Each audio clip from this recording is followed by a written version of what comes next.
आवाज़ आ रही है? सेंटर पे जा रही है आवाज़?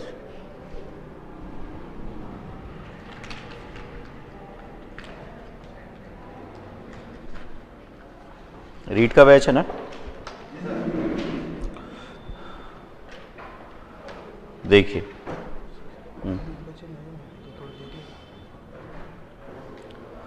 मेरा नाम है मनोज शर्मा, जयपुर से हूँ और हिस्ट्री वाला पोर्शन पढ़ाऊँगा। ठीक है,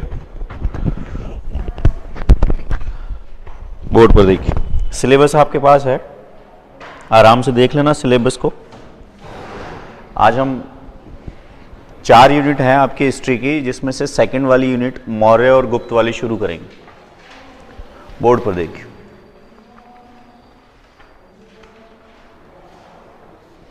पहले बेसिक सी बात करें। इतिहास लिखना नहीं है, अभी मैं लिखाऊंगा, बोर्ड पर देखिए।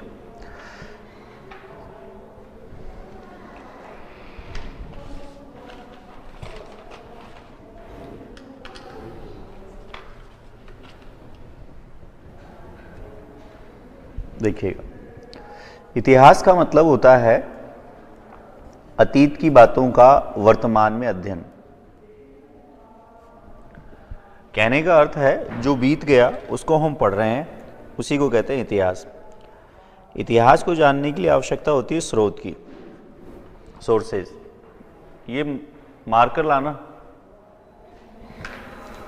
सोर्सेज। और स्रोत अगर हम बात करें तो मुख्य रूप से 3 भागों में बांटते हैं। एक पुरातात्विक, एक साहित्यिक और एक विदेशी यात्री। अब आपका जो सेकंड यूनिट है जो हम शुरू करेंगे आज, उसको जानने से पहले बेसिक इन्फॉर्मेशन मैं आपके सामने रख रहा हूँ। इतिहास, अच्छा मैं मेरा परिचय दे दूँ। जयपुर से हूँ, जयपुर में SMS इंस्टीट्यूट में पढ़ाता हूँ। हाँ, राजपूत सभा भवन, और जोधपुर उत्कर्ष में पढ़ाता हूँ। उत्कर्ष में पढ़ाता हूँ, यूट्यूब पर भी अवेलेबल हूँ, आराम से देख लेना, बाकी बोर्ड पर। तो हमने कहा इतिहास क्या है। इतिहास का मतलब है अतीत की बातों का वर्तमान में अध्ययन। और इतिहास को जानने के लिए आवश्यकता है स्रोत। स्रोत 3 प्रकार के, पुरातात्विक, साहित्यिक और विदेशी यात्री। पुरातात्विक, पुरातात्विक में हम रखते हैं अभिलेख, सिक्के और मृदभांड। एक एक पे चर्चा करूंगा।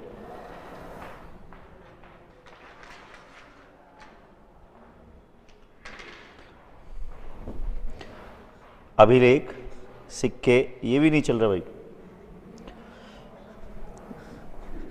मेरी गाड़ी में पड़े हुए हैं 2 मार्कर, अगर चाहो तो आप ला सकते। चल ही नहीं रहे, कोई सा ही नहीं चल रहा, नहीं लिया हो। अभिलेख, सिक्के और मृदभांड। साहित्यिक को 2 भागों में बांटते हैं, एक धार्मिक और एक धर्मेतर, यानी धर्म से अलग। तीसरा है विदेशी यात्री। विदेशी यात्रियों में एक तो है मेगस्थनीज, एक है फाइयान और एक है विंस। ये तो नॉर्मल इंट्रोडक्शन है, इसकी चर्चा अभी वापस करेंगे। लेकिन हिस्ट्री को पढ़ने के लिए अगर आप देखें तो हिस्ट्री को पढ़ते समय एक ही समस्या आती है, डेट की। अब साहब, हिस्ट्री को हम 3 भागों में बांटते हैं, एक प्राचीन, एक मध्यकालीन और एक आधुनिक। पिछले 2011 से पढ़ा रहा हूँ, तो पता चला कि पढ़ाते पढ़ाते डेट की समस्या, बोले याद नहीं होता, याद नहीं होता, याद नहीं होता। हमने क्या किया, हमने ये सोचा कि सब कुछ ही याद करें। तो सब कुछ ही याद करेंगे तो कुछ भी याद नहीं होगा। और रीट में ये वाला पोर्शन भी है, ये वाला पोर्शन भी है और ये वाला पोर्शन। अब डेट के स्तर पर अगर मैं चर्चा करूं तो तीनों पोर्शन है आपके, और तीनों पोर्शन है तो मान लीजिए ये ईसा मसीह है। ईसा मसीह के जन्म को मान लिया 0।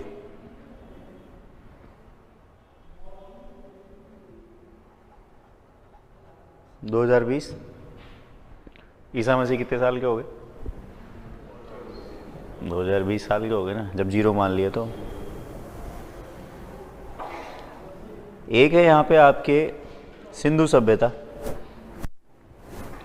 एक है आपके वैदिक सभ्यता, एक है आपके मौर्य, और एक है गुप्त। अब ये जो फेज है बोर्ड पर देखते रहना सब, क्योंकि यही चीज समझाई नहीं जाती कहीं भी और सीधे ही पढ़ाते हैं, बोले मौर्य। यहां से लेकर और यहां तक का जो ये टाइम पीरियड है इसे कहते हैं एडी। एडी का अर्थ होता है ईसवी। मार्कर लाओ सर, बिना मार्कर के पार नहीं पड़ रही है।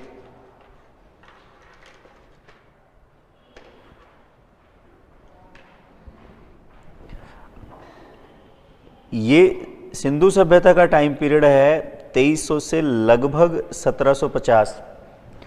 सिंधु सभ्यता से लेकर और यहाँ तक, यानी ये वाला फेज, ये ईसा मसीह से पहले का है। पहले यानी बिफोर, सी मतलब क्राइसिस।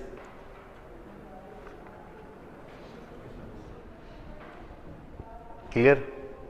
पहली बात तो ये समझ में आया कि बीसी और एडी क्या है। भाई ईसा मसीह का जन्म हमने क्या माना? 0।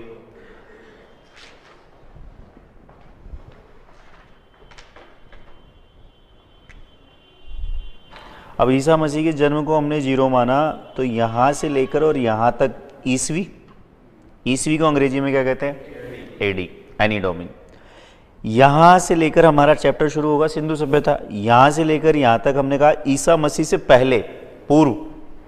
तो पहले है तो पूर्व, पूर्व का मतलब है बिफोर, यानी बीसी। अब गौर से देखकर बताना है आपको 2-3 चीजें। वैदिक सभ्यता का टाइम पीरियड है 1500 से 600 बीसी। क्लियर? मौर्य काल का टाइम पीरियड है 323 से 184 बीसी। अब वहां से यानी 2300 से लेकर 0 तक आने के लिए उल्टा चलना पड़ेगा, इसलिए उल्टा चलते 2300, 2200, 2100, 1900, 18, 17 ऐसे करके। अब भारत में अगर देखा जाए तो लोहे की खोज हुई है 1050। लोहा 1050 बीसी, उत्तर प्रदेश के अतरंजी खेड़ा नामक स्थान। पहली बात, सवाल, सिंधु सभ्यता आज से कितने साल पहले हुई? 2300 कैसे हो गई? अरे 2000 साल के तो ईसा मसीह हो गए ना, और ईसा मसीह से भी कितने साल पहले हैं? 2300। तो 2000 और ये 4300 साल हो गए। ठीक है। क्या सिंधु सभ्यता के लोगों को लोहे की जानकारी थी? बोर्ड पर देखो, मेरे को नहीं देखना है। थी या नहीं थी? नहीं थी ना भाई। लोहा यहां है ना, हम यहां से यहां चल रहे हैं। जब लोहा यहां है तो यहां तो है ही नहीं। 2300 के बाद 2200, 1700 के बाद 1600, 1600 के बाद 1500, 1400, 1300, 1200, 1100 तब आएगा। अब वैदिक सभ्यता को 2 भागों में बांटते हैं, एक ऋग्वैदिक काल और एक उत्तरवैदिक काल। ऋग्वैदिक काल का टाइम पीरियड है 1500 से लेकर 1000 बीसी, 1500 से 1000 बीसी। और उत्तर वैदिक काल का टाइम पीरियड है 1000 से 600। पहले बीसी समझ में आ गया, क्योंकि रटते ही रहो कि भाई साहब बीसी क्या होता है और एडी क्या होता है। तो सबसे पहले यही समझना है बीसी क्या है और एडी क्या है। अब हमने कहा कि वैदिक सभ्यता को 2 भागों में बांटा। दूसरा, पहला भाग है ऋग्वैदिक काल और दूसरा है उत्तर वैदिक काल। ऋग्वैदिक काल का टाइम पीरियड है 1500 से 1000 और उत्तर वैदिक काल का टाइम पीरियड है 1000 से 600। अब दोनों में से ये बताइए आप कि आपने मुझे कहा कि सर वैदिक सभ्यता का टाइम पीरियड है 1500 से 600 BC। इसको दो भागों में बांट देते हैं हम, एक ऋग्वैदिक काल और एक उत्तर वैदिक काल। ऋग्वैदिक काल का टाइम पीरियड है 1500 से 1000 और उत्तर वैदिक काल का टाइम पीरियड है 1000 से 600। अब अभी आपने मुझे कहा कि सर लोहे की खोज हुई है 1050। लोहा मतलब आयरन। इसका मतलब इस काल में लोहा नहीं था। इसमें यानी कि मानव के द्वारा प्रयोग में ली जाने वाली पहली धातु कौन सी थी? तांबा, क्योंकि ताम्रयुगीन सभ्यता थी और तांबे में ये लोग टिन मिलाते थे, इसलिए कांसा बनाता था, तो इसको कहते थे कांस्ययुगीन सभ्यता। अब यहां ये बताइए कि ये लोहयुगीन है कि ये लोहयुगीन है? उत्तर वैदिक। भाई यहां 1050 स्टार्टिंग तो है, फर्स्ट ईयर ही तो हुआ, ग्रेजुएशन तो यहां होगा, यानी मैच्योरिटी लेवल तो यहां है। तो लोहा ये नहीं मानेंगे, लोहयुगीन संस्कृति किसको मानेंगे? उत्तर वैदिक काल को। बोले साहब लोहे से क्या होगा? देखिए लोहा दो चीजें देता है,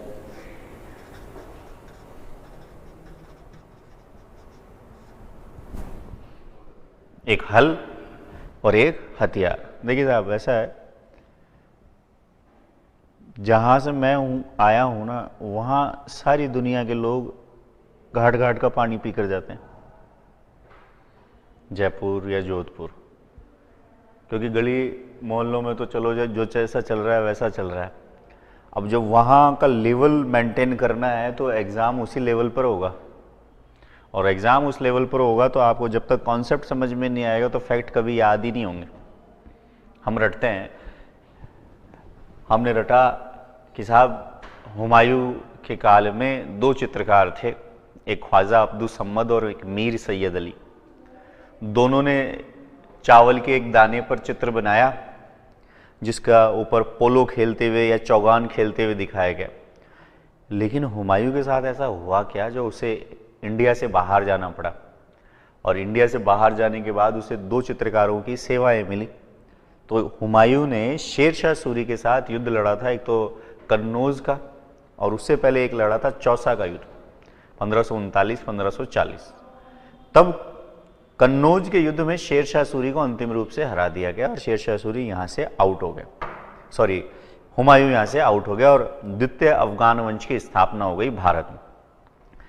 इसी दौरान जब हुमायूं ईरान पहुंचता है तो ईरान में उसे दो चित्रकारों की सेवाएं मिलती है, उनका नाम है ख्वाजा अब्दुल सम्मद और मीर सैयद अली, और उन दोनों को वो इंडिया ले आता है।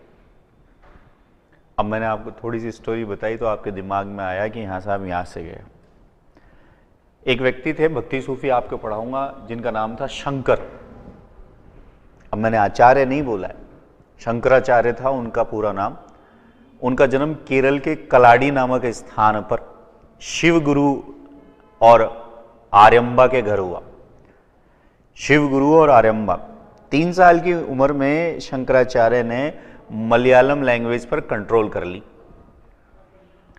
3 साल की उम्र में तो हमें पता ही नहीं चला कि रीट की वैकेंसी आएगी कि नहीं आएगी, लेकिन उन्होंने 3 साल की उम्र में कंट्रोल कर लिया।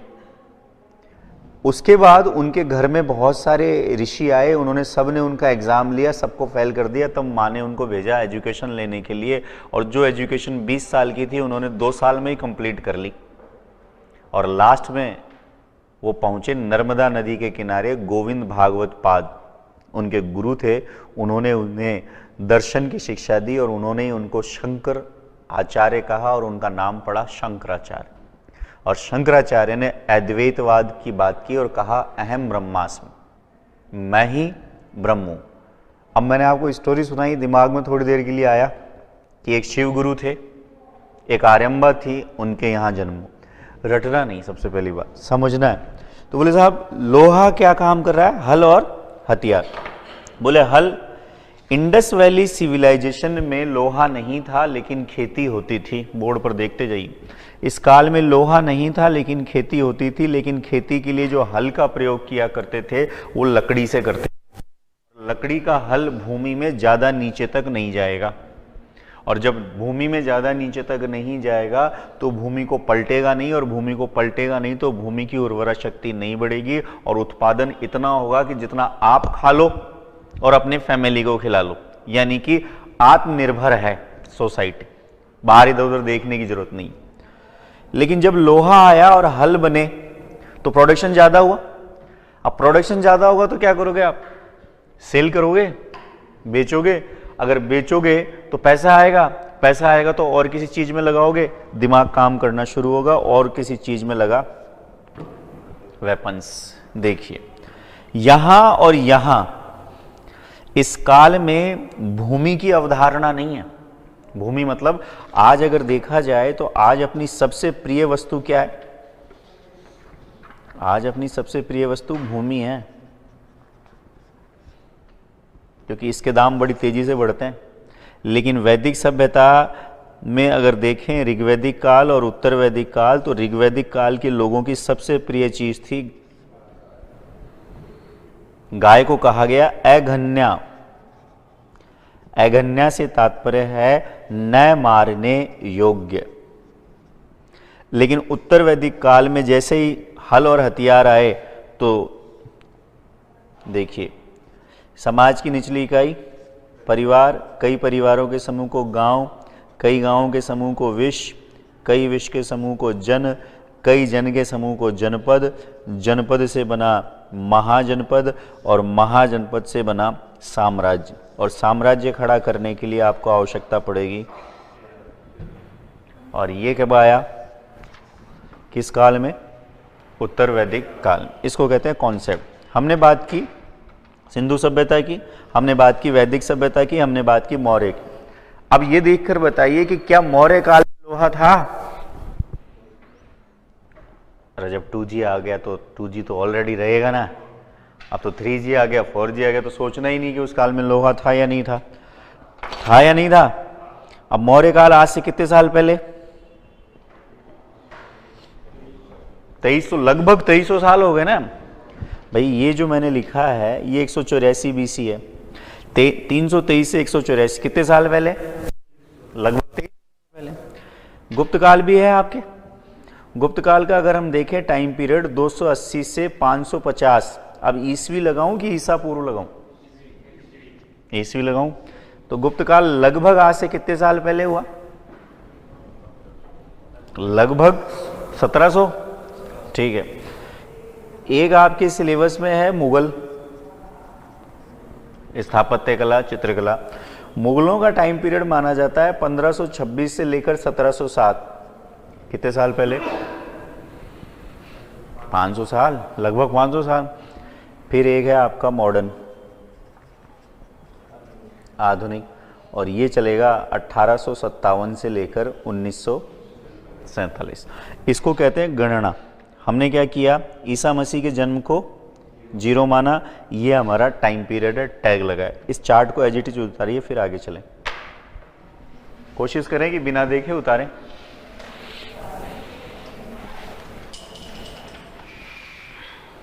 सेंटर पे जो है वो भी चार्ट को उतार लीजिए।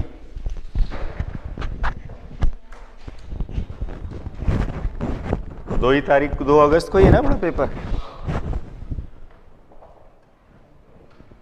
कंफर्म नहीं है ना? फिर तो पढ़े जाओ आप। सॉरी, भगवान करे कंफर्म ही हो। फर्स्ट ग्रेड पढ़ाते पढ़ाते 3 तारीख को हुआ था ना फर्स्ट ग्रेड, तो 2 तारीख को भी कह रहे थे रात को कंफर्म है कि नहीं। अब भूकंप आएगा तो भी नहीं बदल सकता।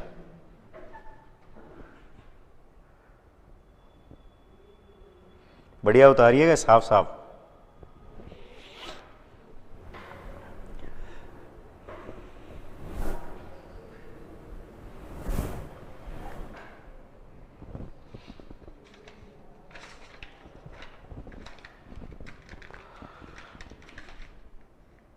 आज हम पढ़ेंगे मौर्य काल।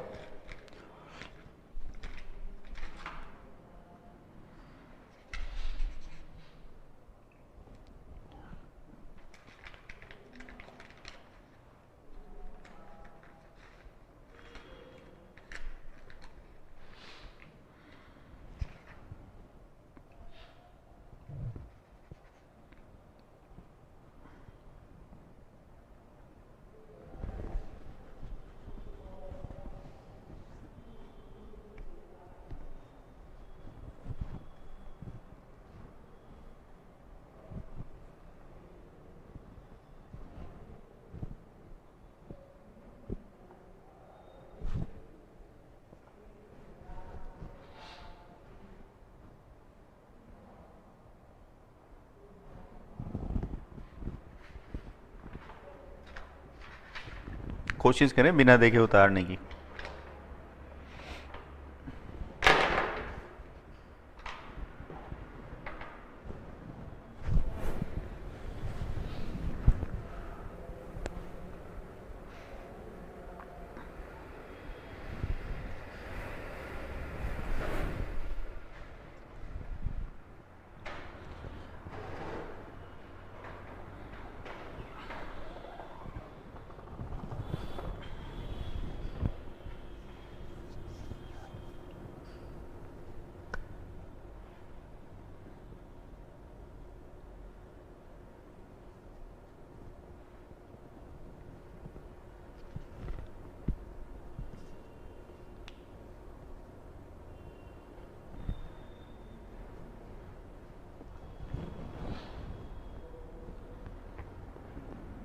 हो गया?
चलूं?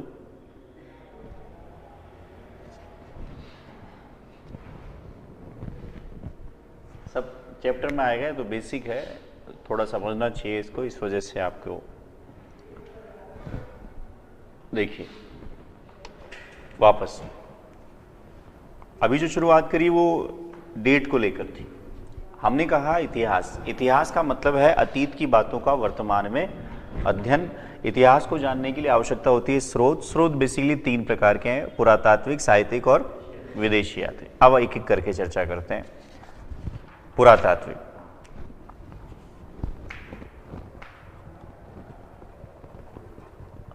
अंग्रेजी में बोलने की तो आवश्यकता होगी नहीं, मुझे नहीं लगता है ना, आर्कियोलॉजिकल डिपार्टमेंट है।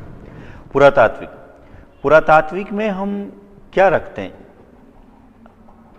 अभिलेख, सिक्के और मृदभांड।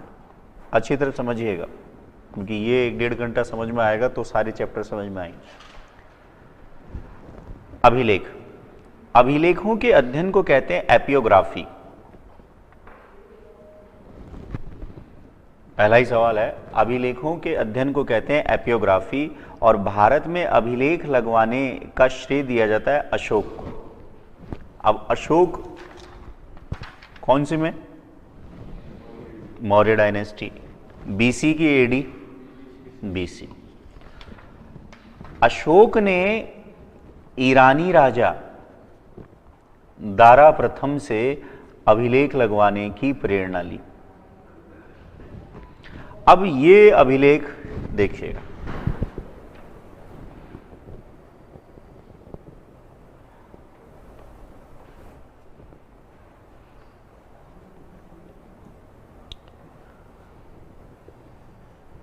अब मान लीजिए आंध्र प्रदेश में जगह है एरागुड्डी, राजस्थान में एक जगह है भाब्रू, पाकिस्तान में एक जगह है शाहबाजगढ़ी, एक जगह है मनसेहरा।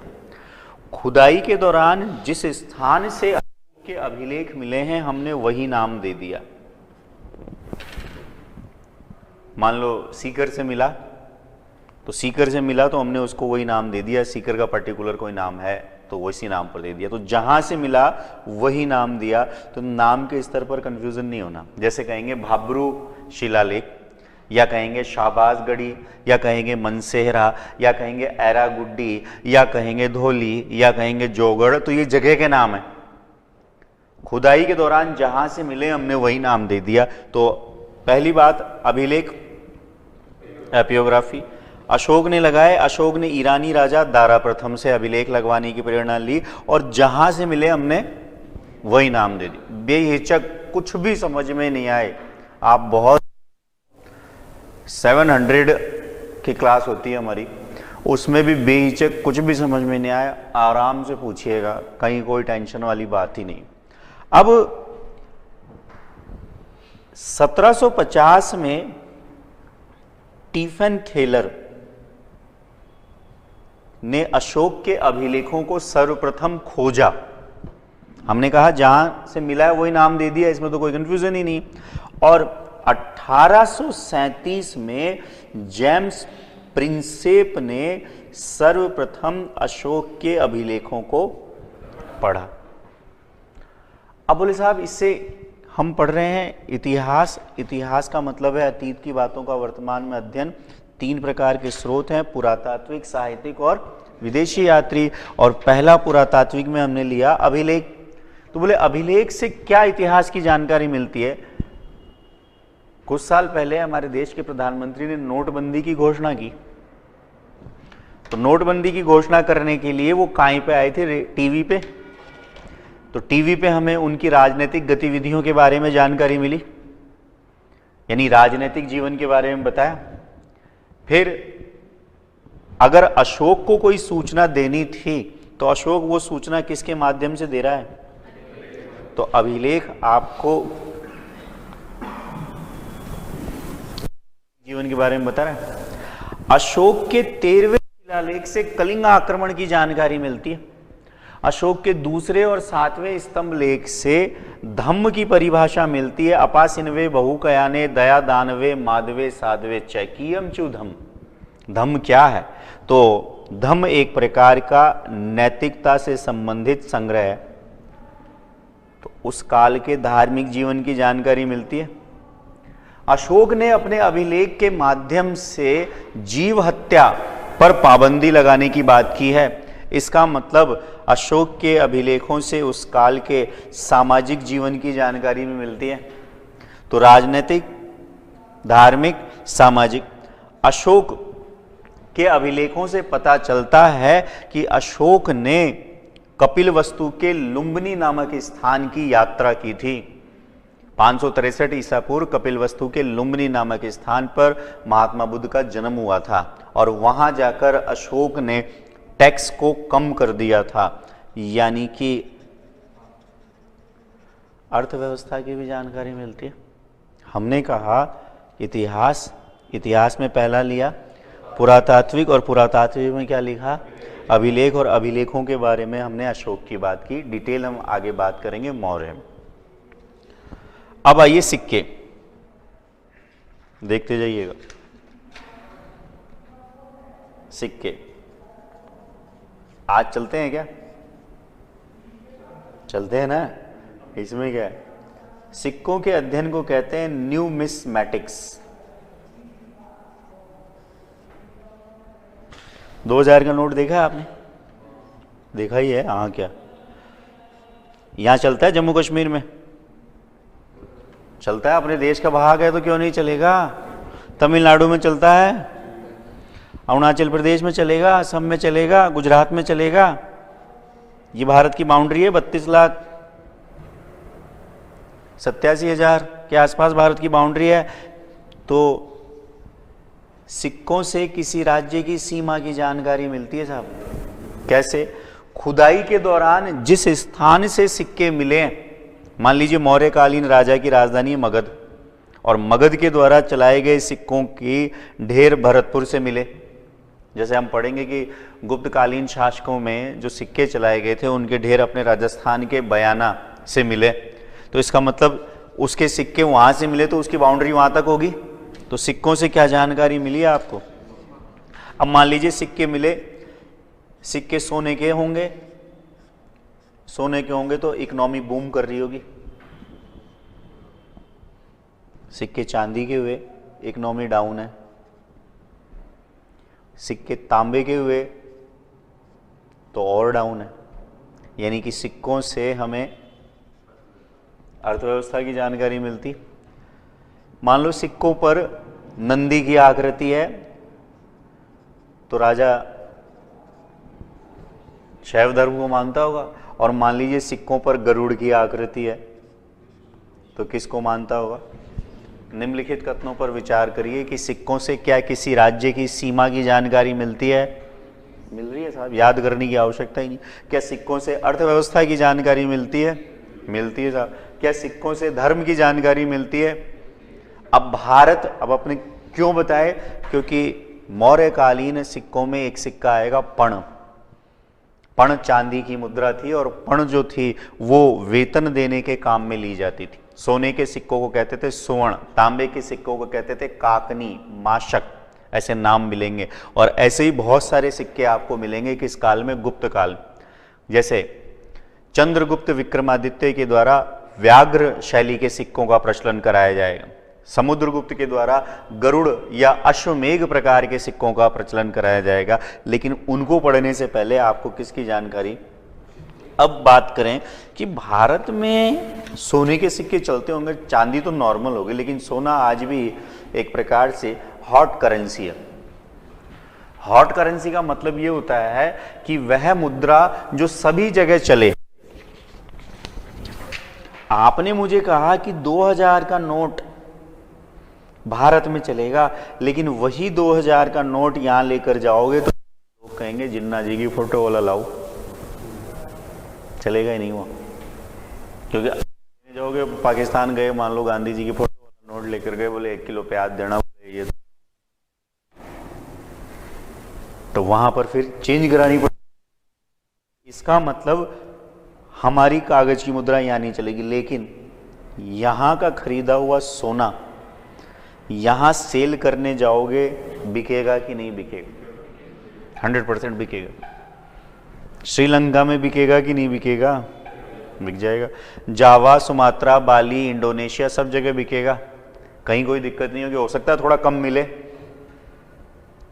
100 रुपए का प्रोडक्ट है आपका तो 90 मिले लेकिन बिकेगा। लेकिन 2000 का नोट कहोगे ना आप 1800 दे दे, मना कर देगा साफ शब्दों में।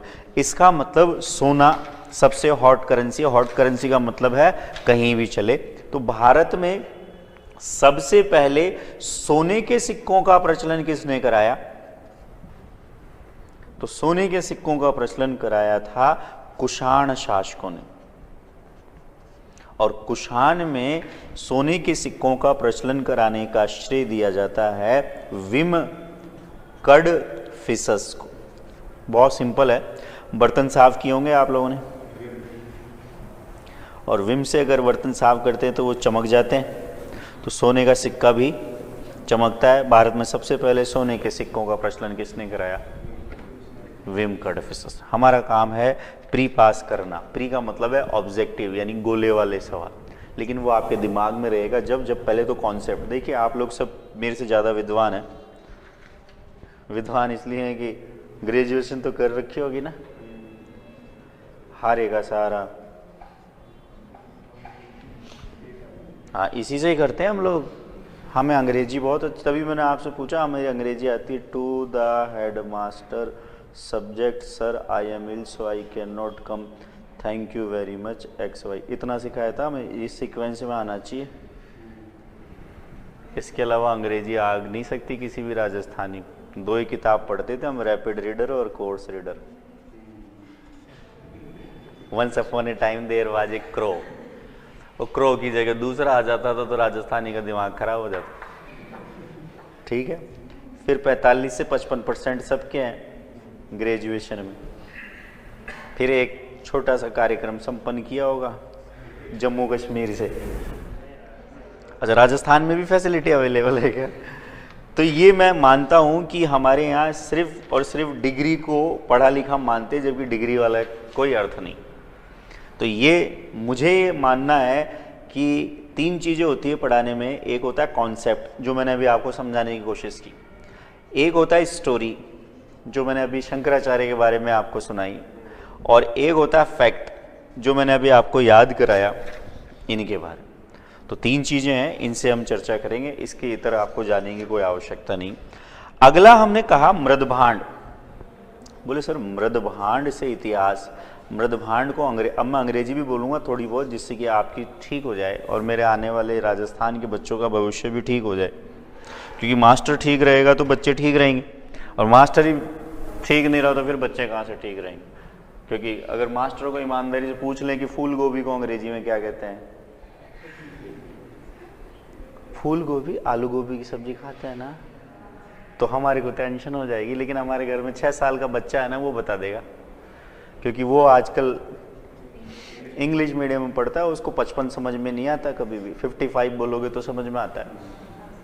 तो थोड़ा सा आप अपने आप को अपडेट कर लें, बाकी इच्छा आपकी। मृदभांड बोले इससे कैसे इतिहास की जानकारी मिलेगी। देखिए मृदभांड की अगर हम बात करें तो लाल रंग के होते हैं मिट्टी के बर्तन। अपनी लैंग्वेज में आ जाओ जी, मिट्टी के बर्तन लाल रंग के होंगे, काले रंग के होंगे, लाल रंग के भी होंगे और काले रंग के भी होंगे।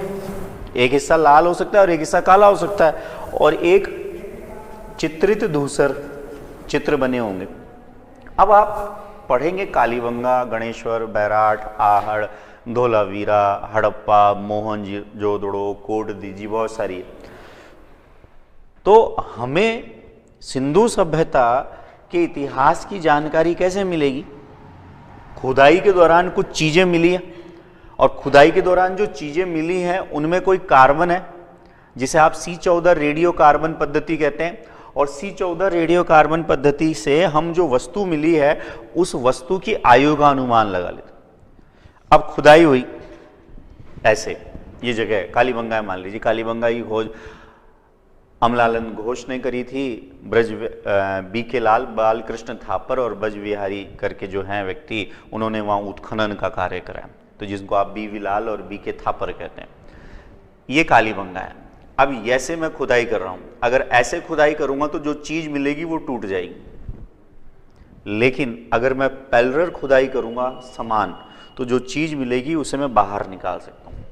अब खुदाई करी, खुदाई करने से पहले एक और चीज़ आपको समझाऊँ जिससे कि याद हो जाए। आप और मैं सब समाज में रहते हैं, हाँ या ना? समाज में रहते हैं, तो समाज में 2 वर्ग हैं,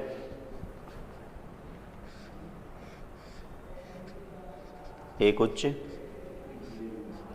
और एक निम्न। हम किस में हैं? हम ना उच्च में हैं ना निम्न में हैं, हम मध्यम वर्ग में। क्या आप और मैं बिल्कुल ही डाउन हो गए क्या? खाने को नहीं है क्या अन्न, है ना? कपड़े पहनने को हेलीकॉप्टर से आए क्या? किस में आए?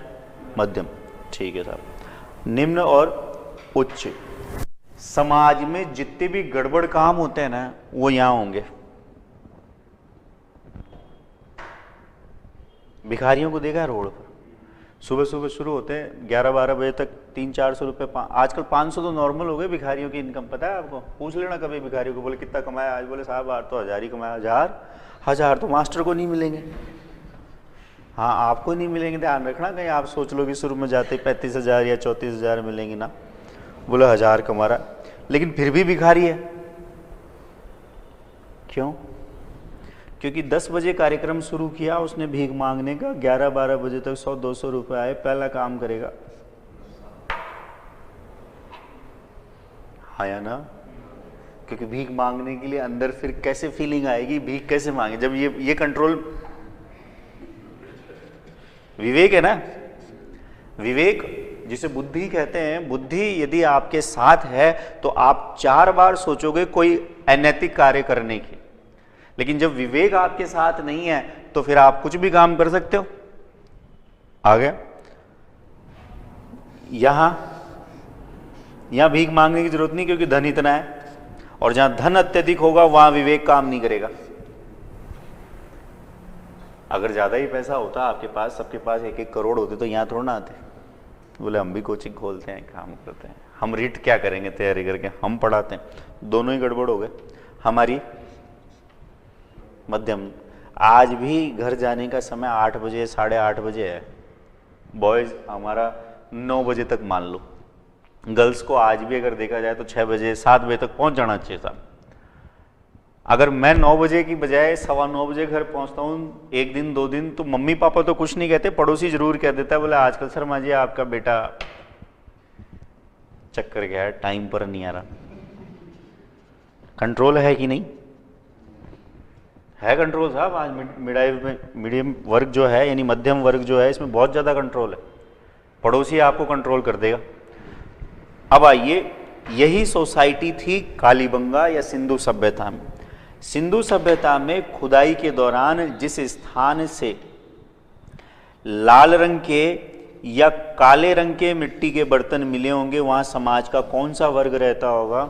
निम्न वर्ग। कैसे? अभी हमने कहा भिखारियों की बात, रेड लाइट पर मिलेंगे, रहते भी वही है, वो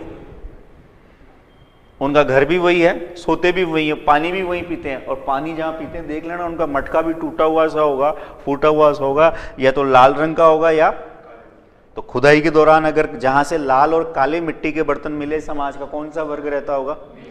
पैसे वाले के घर चलो, मटके में तो पीता नहीं, लेकिन इसके पास मटके बहुत अच्छे अच्छे होंगे और बड़े होंगे, डिजाइन बिल्कुल चिकने, और उस पर कुछ ना कुछ फूल बना होगा, 1 लाख रुपए का भी हो सकता है। खुदाई के दौरान जहां से डिजाइन वाले मिट्टी के बर्तन मिले, समाज का कौन सा वर्ग रहता होगा?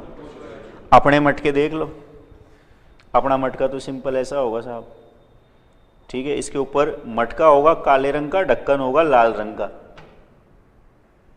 कहीं कहीं हो सकता है कि नल लगा दें जो वो, ये भी हो जाए। तो हमारी कौन सी सोसाइटी है? सिंपल सी बात है, खुदाई के दौरान जहां लाल और काले रंग के मृद भांड मिले, समाज का कौन सा वर्ग है? निम्न वर्ग। जहां चित्रित मिले, समाज का कौन सा वर्ग है? उच्च। और जहां दोनों मिल जाएं, वहां कौन सा वर्ग है? क्या इतिहास में मृद भांडों से जानकारी मिल रही है? बोले हाँ साहब मिल रही है। पैराग्राफ में लिखिए, हेडिंग डाल लीजिए इतिहास, फिर एक एक और समझाता हुआ चलूंगा। थोड़ा समझाता हूं मैं, थोड़ा लिखवाता हूं, जिससे कि कुछ लोग सो ना जाएं। लिखिए इतिहास, डैश लगा के लिखिएगा। इतिहास से तात्पर्य है, इतिहास से तात्पर्य है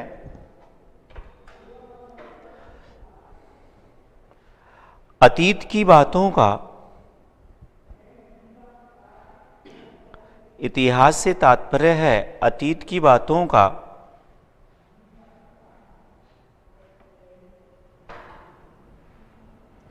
वर्तमान में अध्ययन,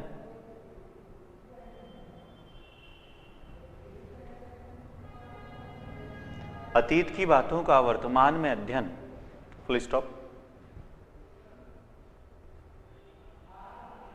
इतिहास को जानने के लिए,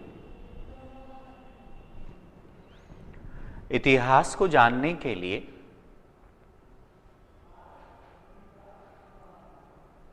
स्रोत, इतिहास को जानने के लिए स्रोत की आवश्यकता होती है। इतिहास को जानने के लिए स्रोत की आवश्यकता होती है। स्रोत लिख के और ये उतार लीजिए एज इट इज। 3 भागों में बांटना है। स्रोत लिख के, पहला है पुरातात्विक, दूसरा है साहित्यिक, तीसरा है विदेशी यात्री। पुरातात्विक, साहित्यिक और विदेशी यात्री।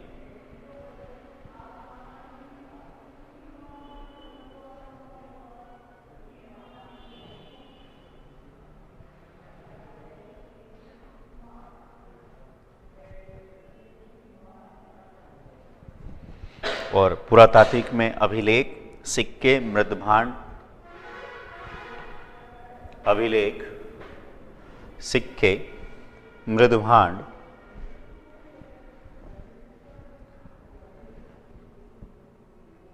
साहित्य को दो भागों में बांटेंगे, एक धार्मिक,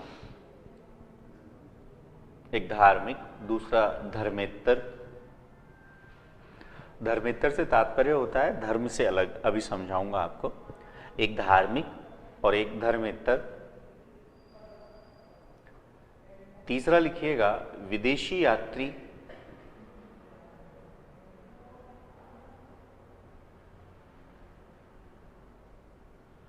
विदेशी यात्री, विदेशी यात्रियों में लिखिए मेगस्थनीज। मेगस्थनीज की डिटेल भी हम चर्चा करेंगे। इनकी पुस्तक का नाम था इंडिका। 1891 में एक व्यक्ति थे जिनका नाम था मैक्रिंडल।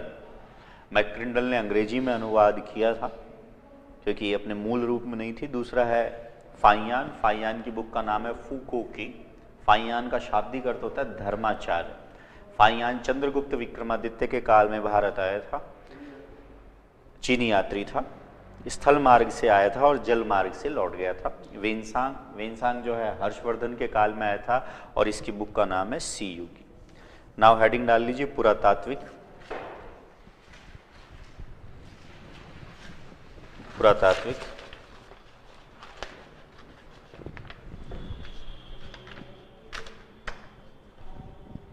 पुरातात्विक नंबर 1 लिखिए अभिलेख। नंबर 1 अभिलेख। अभिलेख में डैश लगा के लिखिएगा।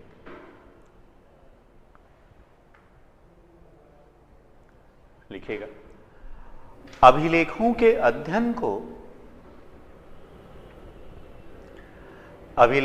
अध्ययन को एपियोग्राफी, अभिलेखों के अध्ययन को एपियोग्राफी कहा जाता है। एपियोग्राफी कहा जाता है। भारत में अभिलेख लगाने का श्रेय, भारत में अभिलेख लगाने का श्रेय अशोक को दिया जाता है। अशोक को दिया जाता है। अशोक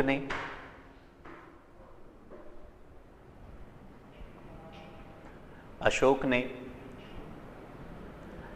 ईरानी राजा, अशोक ने ईरानी राजा दारा प्रथम, अशोक ने ईरानी राजा दारा प्रथम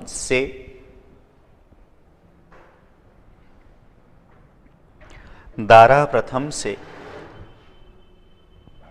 अभिलेख लगवाने की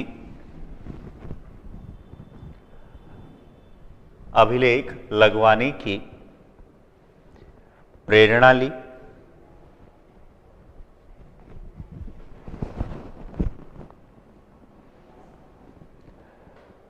1750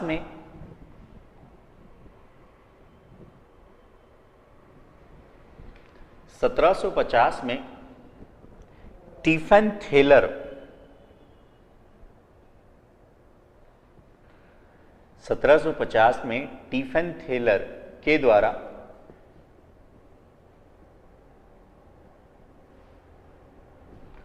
सर्वप्रथम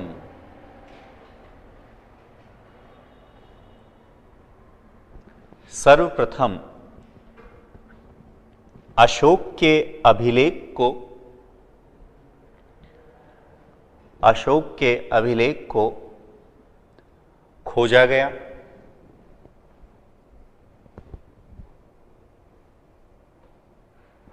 जबकि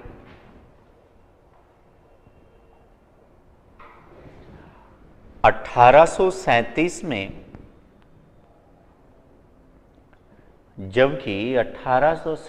में जेम्स प्रिंसेप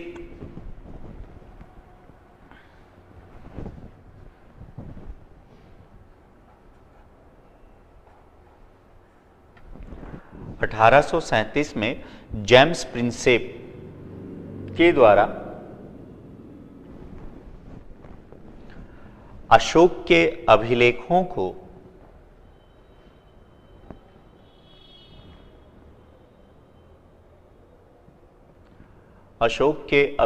को पढ़ा गया।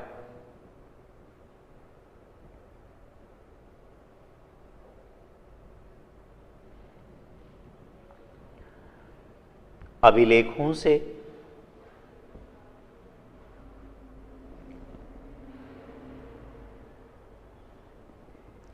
मौर्यकालीन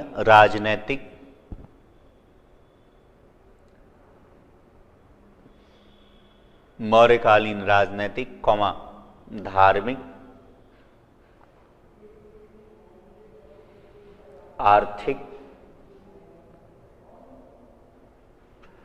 आर्थिक व सामाजिक जीवन की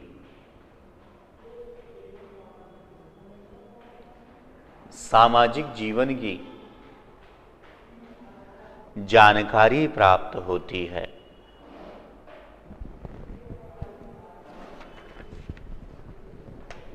नेक्स्ट हेडिंग डालिए, सिक्के।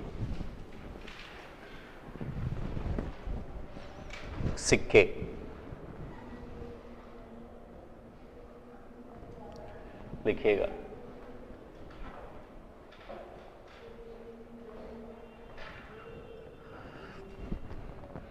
सिक्कों के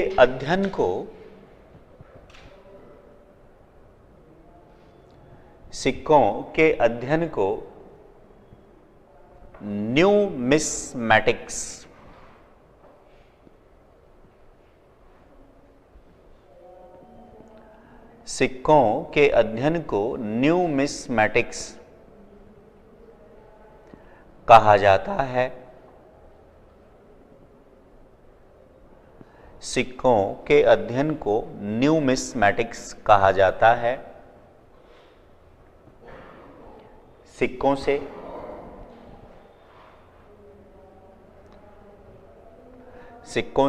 किसी राज्य की सीमा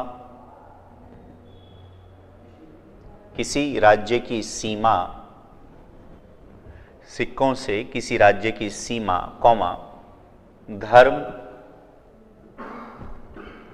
धर्म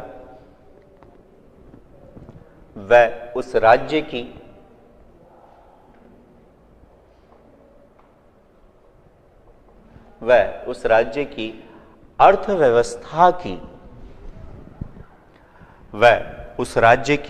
अर्थव्यवस्था की जानकारी प्राप्त होती है।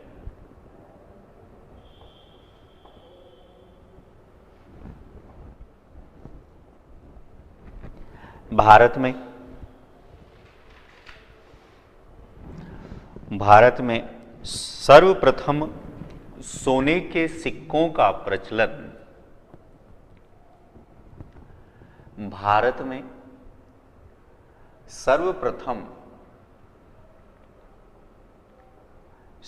के सिक्कों का प्रचलन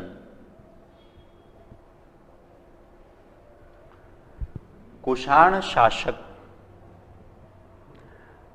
भारत में सर्वप्रथम सोने के सिक्कों का प्रचलन कुषाण शासक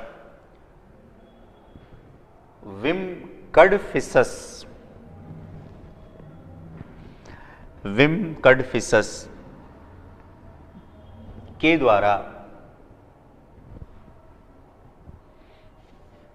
द्वारा कराया गया।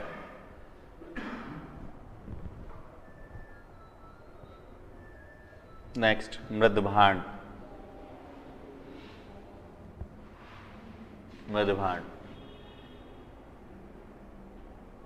ब्रैकेट में लिखिए मिट्टी के बर्तन।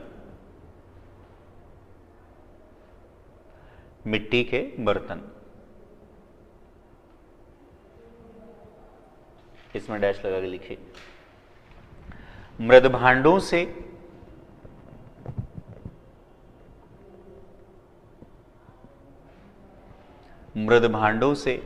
सामाजिक विषमता मृदभांडों से सामाजिक विषमता की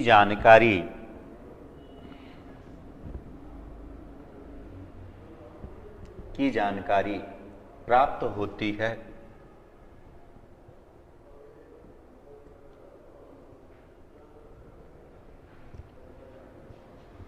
जैसे खुदाई के दौरान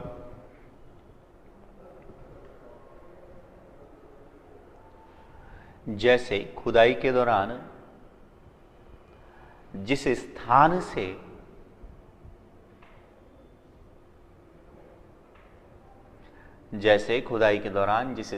से लाल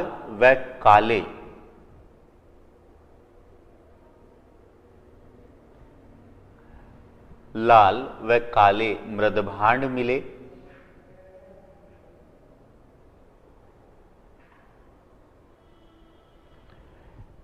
इससे यह अनुमान लगाया गया, लाल व काले मृदभांड मिले, इससे यह अनुमान लगाया गया कि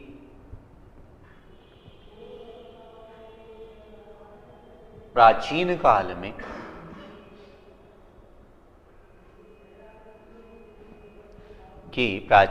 में यहां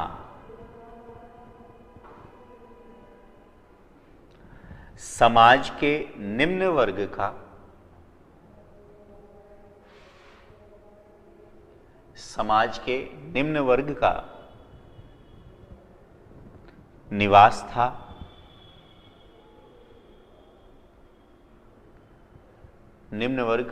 था, जबकि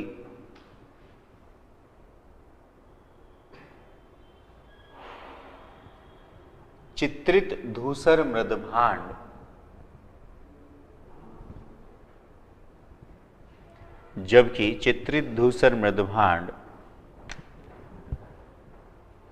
समाज के उच्च वर्ग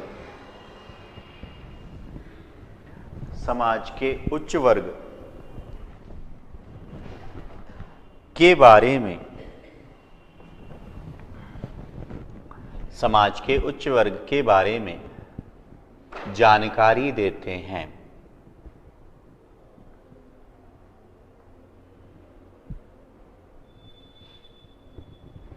एक छोटी सी हेडिंग डाल लीजिए, मृदभांडों के प्रकार।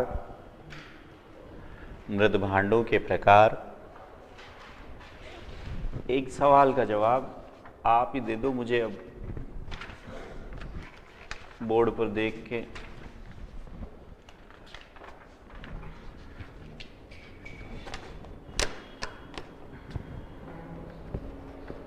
चित्रित धूसर मृदभांड वैदिक सभ्यता में ऋग्वैदिक काल में पाए जाएंगे कि उत्तर वैदिक काल में?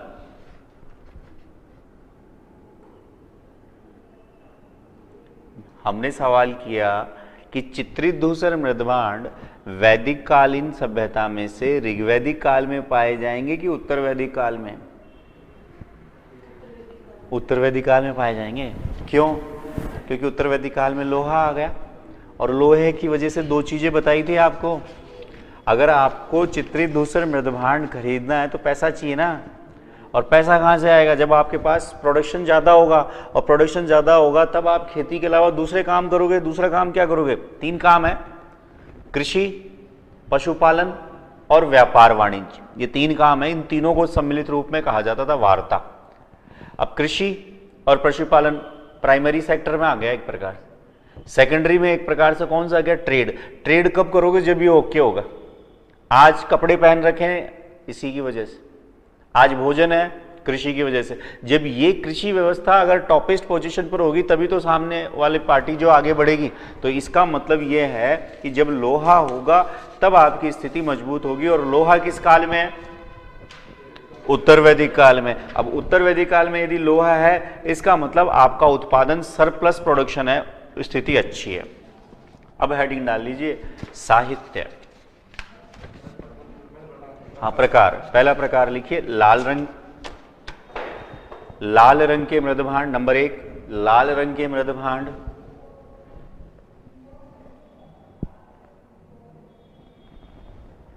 नंबर 2,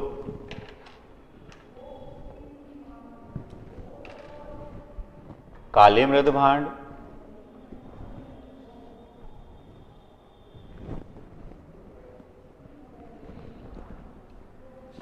नंबर 3 लाल व काले मृद भांड, और नंबर 4 चित्रित धूसर मृद भांड, अंग्रेजी में कहते हैं पेंटेड एंड ग्रे, आप ब्रैकेट में लिखेंगे PNG।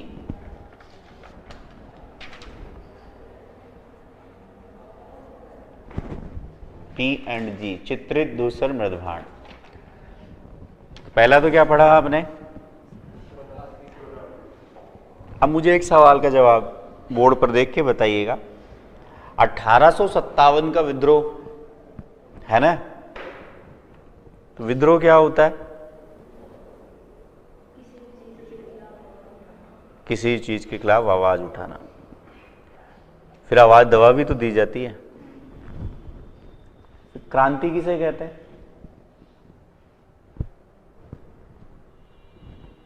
आपने बताया किसी भी चीज के खिलाफ आवाज उठाना यानी विद्रोह। फिर क्रांति किसे कहते हैं?